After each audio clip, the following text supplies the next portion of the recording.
ምን ልስራ? ምን ልማር? ምን ላደርግ? ምንስ ልወስን? ከማን ጋር ፍቅር ግንኙነት ልጀምር? በሚሉ ጥያቄዎች የሰው ሁሉ አእምሮ ይታወቃል። ከዚያም አልፎ ትክክለኛ ውሳኔ ባንወስን የወደፊት ጣፋንታችን ምን ሊሆን እንደሚችል እያሰብን እንጨነቃለን። በዛሬው ቪዲዮ አራት ወሳኝ የሆኑ ትክክለኛ ውሳኔ መወሰኛ መርሆችን የምናይ ሲሆን የተሟላ ሐሳብ ለማግኘት ቪዲዮውን እስከ መጨረሻ መመልከት በጭራሽ እንዳትረሱ።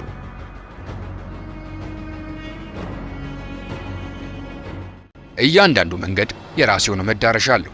በሕይወትም ጉዞ ውስጥ የምንወስነው እያንዳንዱ ጉዞ ውሳኔ የራሱ የሆነው ጠቃሚንም ጎጂ ጎን ይኖረዋል። ሁላችንም ለምንወስነው ውሳኔ ጥንቃቄ ካላደረግንና ትክክለኛ መርህ ካልተከተልን አሁናችን ብቻ ሳይሆን የወደፊት ሕይወታችንም አደጋ ላይ ሊጥል የሚችል ውሳኔ ላይ ልንደርስ እንችላለን። ስለዚህ የተሳሳተ ምርጫ ውስጥ እንዳንገባ ሕይወታችን እንዳይጎዳ መውሰድ ያለብን አራት ወሳኝ መርሆች አሉ።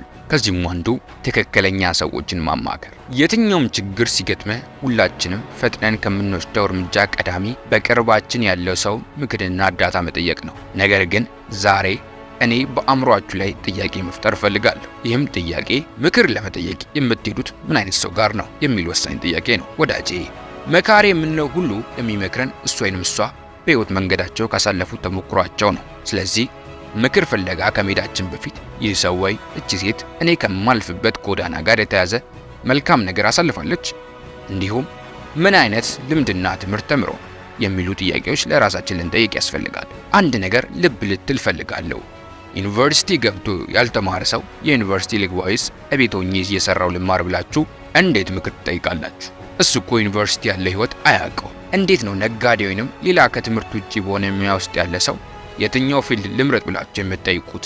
እንዴት ነው በተደጋጋሚ በመክሰሩ ምክንያት እቤት ስራ ፈቶ የተቀመጠ ቢዝነስ ሰው ወይም ውድቀትን በመፍራት አንድም ጊዜ ምንም ነገር ያልጀመረ ሰው አዲስ ቢዝነስ ለመጀመር የምታማክሩት? ደግሞስ እንዴት ነው አንድም 2-3 ጊዜ ፍቅር ግንኙነት ያቋረጠ ሰው ከማን ጋር በፍቅር ግንኙነት መቆራኘት እንዳለባችሁና እንዴት በፍቅር መዝለቅ እንደምትችሉ የምትጠይቁት? እነዚህ ሰዎች ምክር ለመስጠት ብቁ ያልሆኑ ሰዎች ስለሆኑ እናንተ ወደ ተሳሳተ መንገድ የሚያመራ ኃይል ይሰጧቸዋል። ከዛ ይልቅ የተሳካላቸው የቢዝነስ ሰዎችና የዩኒቨርሲቲ ህይወት ያዩ እንዲሁም ትክክለኛ የፍቅር ግንኙነት የተገነቡ ሰዎችን በየመስኩ ምክር ብትጠይቁ ወደ ተሻለ ውሳኔ ለመድረስ እድላችሁ ይበልጥ ይሰፋል። በሁለተኛ ደረጃ በዝምታ ውስጥ ማሰላሰል። አሁን ትክክለኛ የምንለው ሰው ምክር ጠይቀን፣ ነገር ግን ይህ ሰው አቅጣጫ ያሳያል እንጂ ሙሉ እርምጃ አይደለም። ስለዚህ ወደ ቀጣይ ደረጃ ለመሻገርና ወደ ውሳኔ ይበልጥ ለመጠጋት ራሳችን በዝምታ ውስጥ ደብቀን ያገኘነውን ተሞክሮ ካለፈው ስህተታችን ጋር በማነጻጸር መፍትሄ መፈለግ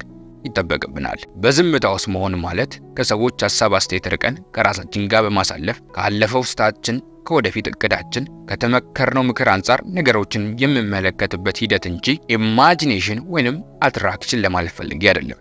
ይህ የዝምታ ቆይታ ለአእምሯችን ሰላም በመስጠት የተሻለ ሐሳብ እንድናፈልቅ ስለሚረዳን ተግባራዊ ማድረጋችን ጥያቄ ውስጥ ሊገባ ፍጹም አይገባም። በሶስተኛ ደረጃ የ5 ሰከንድ ህግን መተግበር ነው። አብዛኛው ጊዜ ይህ ህግ የሚሰራው ለጥቃቅንና ፈጣን ውሳኔዎች ቢሆንም አሁን በዚህ ርዕስ ላይ ያነሳሁት ምክንያት ከዚህ በፊት ያየናቸው 2 ነጥቦች ወደ መሬት ለማውረድ ጥቃቅንና ፈጣን እርምጃዎች ለመውሰድ አስፈላጊ ስለሆነ ነው። የ5 ሰከንድ ህግ ማለት አንድ ተግባር ለመተግበር ወይንም ላለመተግበር እጃችን ላይ ባሉ 5 ጣቶች አማካኝነት 5 ሰከንዶችን በመቁጠር በእነዚያ ሰከንዶች ውስጥ ውሳኔን መወሰን ማለት ነው። ጠዋት የእንቅልፍ አላርማችን በመጮህ ሲቀሰቀሰን ሙሉ በሙሉ ከእንቅልፋችን ላንነቃ እንችላለን። በዚያ ጊዜ እዛው በተኛንበት ሆነን የእጃችን ጣት በመጠቀም 5 ሰከንዶችን በመቁጠር በእነዚያ 5 ሰከንዶች ውስጥ ለመነሳት መወሰን እንደ ምሳሌ ሊጠቀስ ይችላል። የትኛውም ፈጣን ውሳኔ በ5 ሰከንዶች ውስጥ መወሰን አስፈላጊ የሆነበት ምክንያት ከዛ ሰከንዶች በኋላ አእምሯችን ለስንፍና ምክንያት ሊደረድር ይችላል ተብሎ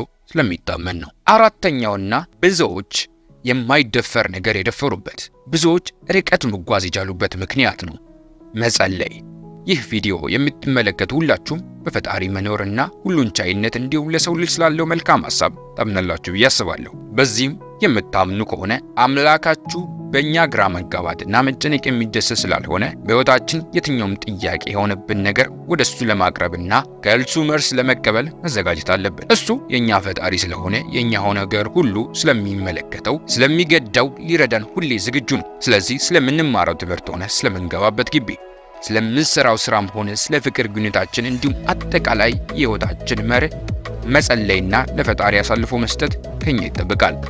እንዴት አድርጎ ነገሮችን ውብ ማድረግ እንዳለበት እሱ ራሱ ያውቃል። ተወዳጆች፣ በዛሬው ቪዲዮ እንዴት አድርገን በህይወታችን ላይ የሚገጥሙንን ምርጫዎች መምረጥና ውሳኔ መወሰን እንደምንችል አይተናል። የተጠቀሱት ነጥቦች የተያያዥነት ቢኖራቸውም እስቲ ከነሱ መካከል በጣም የወደዳችሁት ሐሳብ እንዲሁም ከዚህ በፊት የምትጠቀሙበትን ወይንም ከዚህ የተሻለ የሚረዳ መንገድ አለ የምትሉትን ኮሜንት ሴክሽን ላይ አስቀምጡልን። ቪዲዮ ላይክ ማድረጋችሁን አትርሱ። ሰብስክራይብ በፍጹም እንዳትዘነጉ። ሰላማችሁ ይብዛ። መልካም ቆይታ ይሆንላችሁ።